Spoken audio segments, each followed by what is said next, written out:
வணக்கம். மாநாடு பொதுக்கூட்டம் நடக்கின்ற இடத்தில் பெண்களுக்கு கழிப்பிடம், குடிநீர் வசதி ஏற்பாடு செய்து கொடுக்க வேண்டும் என்று மாண்புமிகு நீதிமன்றமும் நீதியரசர்களும் சொல்லியிருப்பது வரவேற்கத்தக்கதுதான். ஆனால் அதே நீதிமன்றத்திற்கும் இந்த நீதியரசர்களுக்கும் ஒரு விஷயம் புரியுமா புரியாதா என்று தெரியவில்லை.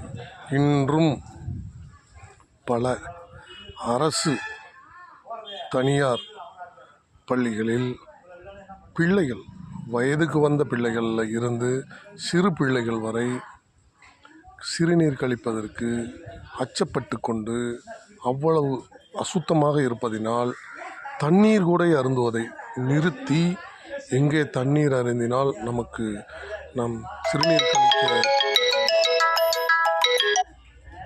நேருமோ என்கின்ற பயத்தில் சிறு நீர் கூட குடிக்காமல் சிறுநீர் கழிப்பதற்கு கஷ்டமாக இருப்பதால் அந்த குடிநீர் கூட அவர்கள் அருந்தாமல் பள்ளிக்கூடம் முடித்து நேராக வீட்டிற்கு ஓடி வந்து பாத்ரூம் போயிட்டு அப்புறமேட்டு தான் சிறுநீர் குடிக்கிறார். இது என் மகளுக்கே நேர்ந்திருக்கிறது.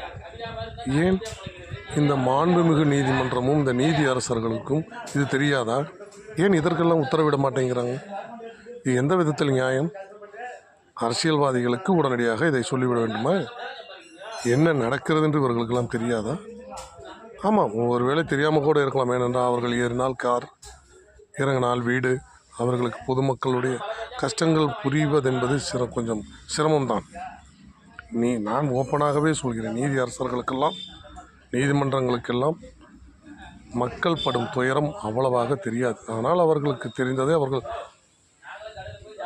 ஆணையிடுகிறார்கள். முதலில் பள்ளிக்கூடங்களில் 100% தூய்மையான கழிப்பிடமும் தூய்மையான குடிநீரையும் வைக்க சொல்லுங்கள். பிறகு மாநாட்டிற்கு போவர்களுக்கும் பொதுக்கூட்டத்திற்கு போவர்களுக்கும் வைக்கலாம். சுகாதாரத்தை இங்கிருந்தே பேணுங்கள். என் கண்கூடாக பார்த்திருக்கிறேன். மிகவும் கொடூரமாக இருக்கிறது அரசு பள்ளிகளில் கழிப்பிட வசதி. இதையெல்லாம் விடுத்து நீங்கள் ஒரேடியாக பொதுக்கூட்டமும் மாநாடு நடக்கும் இடத்தில் கழிப்பிட வசதி, குடிநீர் வசதி என்று கூறுகிறீர்களே, இது நியாயமா? நீதி அரசர் அவர்களை, நீதிமன்றங்களை தயவு செய்து இதற்கு ஏதாவது ஒரு வழி செய்யுங்கள். நீங்கள் நல்லாக இருப்பீர்கள். உங்களுக்கு புண்ணியமாய் போகும். நன்றி.